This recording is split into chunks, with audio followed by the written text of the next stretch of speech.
Hey, this is Ariel Cohen with the Global Take. And today we're talking about the worst environmental disaster that happened in Israel.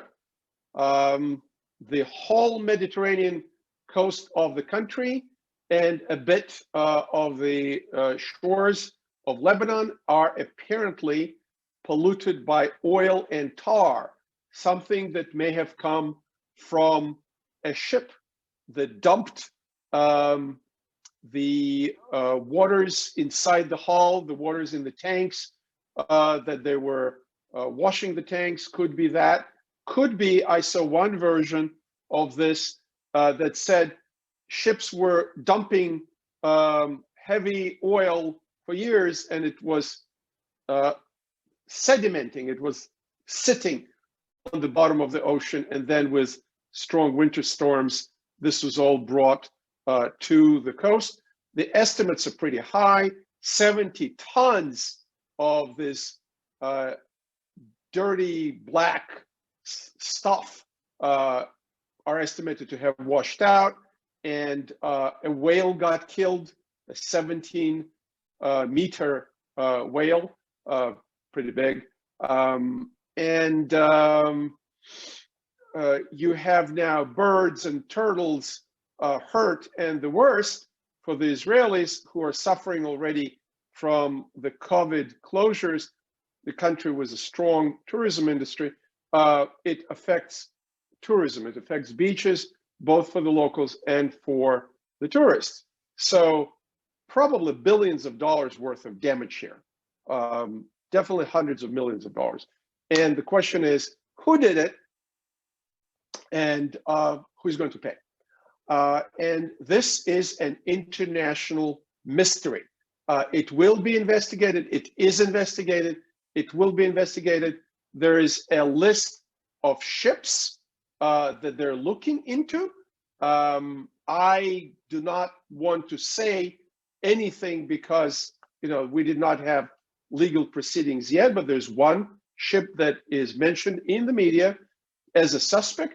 And I'm sure that between the intelligence capacity, the Air Force, the Navy, and Prime Minister doesn't want to have this albatross on his hands before the elections a month from now, on the 23rd of March. They will get to the bottom of it.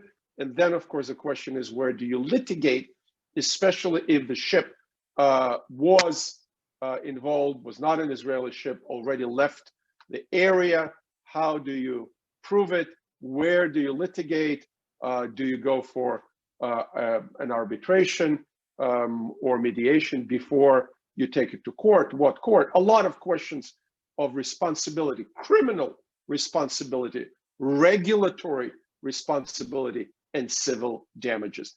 An interesting issue from the environmental point of view, from a legal point of view, from intelligence point of view. Maybe there was somebody behind it who deliberately tried to destroy Israeli tourism, just as Israel is a leader in the world of vaccinations. 87%, I saw, of the population is already vaccinated.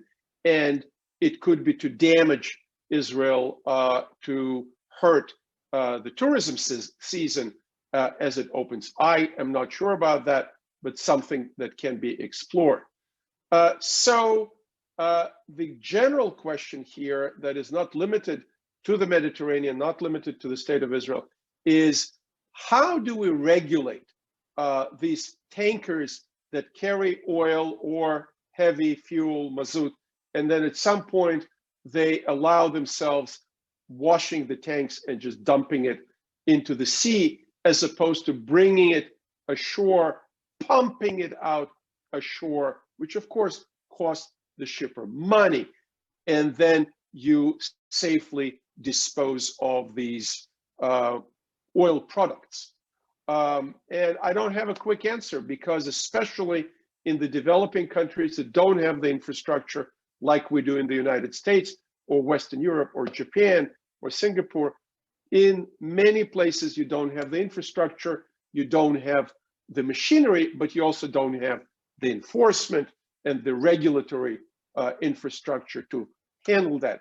I would say it's absolutely important, it's vital that we don't pollute our oceans, that we don't dump oil or heavy fuel in the oceans, that the ship owners behave responsibly and do not allow their captains and their ships to dump in a way that we are now suspecting was done off the coast of Israel.